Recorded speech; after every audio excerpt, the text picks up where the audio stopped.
മക്കളെ, ഇതാ 2026 ഓരോ ദിവസവും നമ്മൾ പിന്നിടുകയാണ്.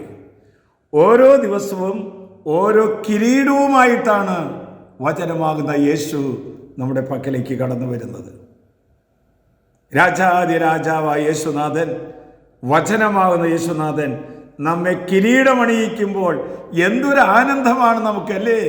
ധാരാളം വിദ്യാർത്ഥികളും യുവജനങ്ങളും കുടുംബങ്ങളുമൊക്കെ ഈ വചന ശുശ്രൂഷ ഏറ്റെടുത്തു എന്ന് പറയുന്നതിൽ ഈശോ വളരെയധികം സന്തോഷിക്കുന്നുണ്ട്.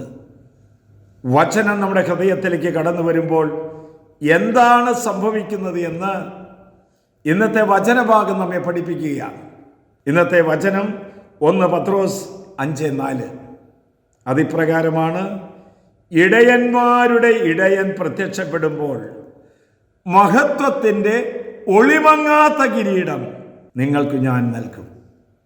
എൻ്റെ മകളെ, രാത്രികാലങ്ങളിൽ ആടുകളെ മേയിച്ചുകൊണ്ടിരുന്ന ഇടയന്മാരെ അറിയാം. അവർ ഇടയന്മാരാണ്. ഓരോ രാത്രികളിലും മാതാപിതാക്കന്മാർ കുടുംബത്തിൻ്റെ ഇടയന്മാരാണ്. ഇടവകയിലെ വൈദികർ ഇടയന്മാരാണ്. സംഘടനയിൽ നേതൃത്വം നൽകുന്നവർ ഇടയന്മാരാണ്. ഇടയധർമ്മം പരാജയപ്പെട്ടാൽ വ്യക്തികളും കുടുംബങ്ങളും സംസ്കാരങ്ങളും നശിച്ചു പോകും. അതുകൊണ്ടാണ് വിശുദ്ധനായ ചാവറ പിതാവ് പറയുന്നത്: തൊട്ടിലാട്ടുന്ന കരങ്ങളുടെ വളർത്തു ദോഷം കൊണ്ട് കുടുംബത്ത് തീ വാരിടാതിരിക്കാൻ ശ്രമിക്കാൻ. എന്ന് പറഞ്ഞാൽ ഇടയന്മാർ, കുടുംബനാഥന്മാർ, അധ്യാപകർ, വൈദികർ, നേതൃത്വം നൽകുന്നവർ കണ്ണിൽ എണ്ണയൊളിച്ച് കാത്തിരിക്കണം. എങ്കിൽ നമ്മുടെ ജീവിതത്തിന് സന്തോഷമുണ്ടാകൂ.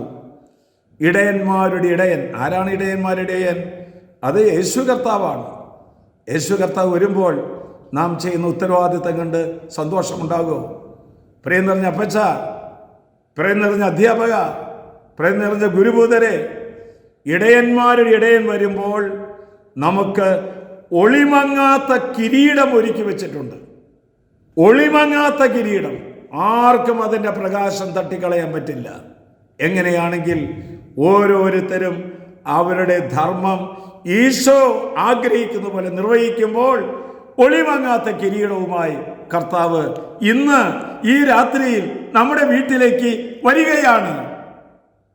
ആശ്വാസപ്രദമായ രാത്രി, പ്രതീക്ഷാ നിർഭരമായ പ്രഭാതം, സൽപ്രവർത്തികൾ നിറഞ്ഞ ദിവസം നൽകി അവിടുന്ന് നമ്മെ എല്ലാവരെയും അനുഗ്രഹിക്കട്ടെ.